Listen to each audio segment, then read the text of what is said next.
आता बातमी आहे लोकसभेतनं. लोकसभेत सरकार आणि विरोधी पक्षामधला संघर्ष आणखी तीव्र होत असल्याचं चित्र पाहायला मिळतंय. इंडिया आघाडीच्या खासदारांनी लोकसभेचे अध्यक्ष ओम बिर्ला यांच्या विरोधात अविश्वास ठराव सादर केलाय. विरोधी पक्षाच्या 114 खासदारांच्या या ठरावावर सह्या आहेत. खासदार गौरव गोगोई, खासदार सुरेश, खासदार मोहम्मद जावेद यांनी हा प्रस्ताव दिलाय. संसदीय कामकाजाच्या नियम 94C अंतर्गत अविश्वास प्रस्ताव देण्यात आलाय.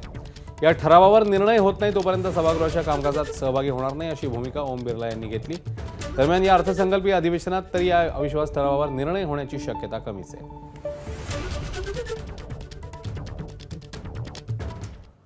लोकसभेमध्ये तब्बल 8 दिवसांनंतर आता कामकाजाला सुरळीत सुरुवात झाली.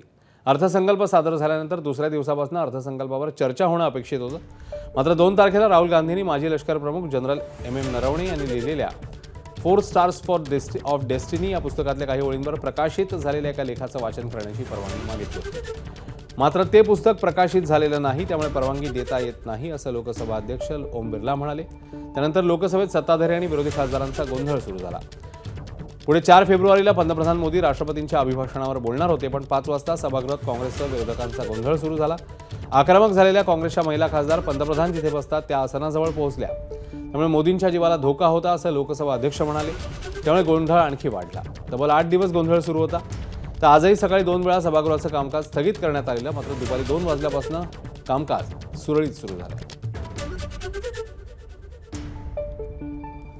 संसदीय कामकाज मंत्री किरेन रिजिजू यांनी 4 फेब्रुवारीचा लोकसभेतला एक व्हिडिओ सोशल मीडियावर शेअर केलाय. या व्हिडिओत काँग्रेसच्या महिला खासदार पंतप्रधान मोदींच्या आसनाजवळ येत असल्याचं दिसतंय. देशाचा अर्थसंकल्प सादर झाल्यानंतर पंतप्रधान मोदी संसदेत बोलणार होते. मात्र काँग्रेसच्या महिला खासदारांनी मोदींच्या आसनाजवळ जाऊन घोषणा दिल्या. याच मुद्द्यावरून भाजपच्या महिला खासदार आक्रमक झाल्या. त्यांनी लोकसभा अध्यक्षांना पत्र लिहून कारवाईची मागणी केली.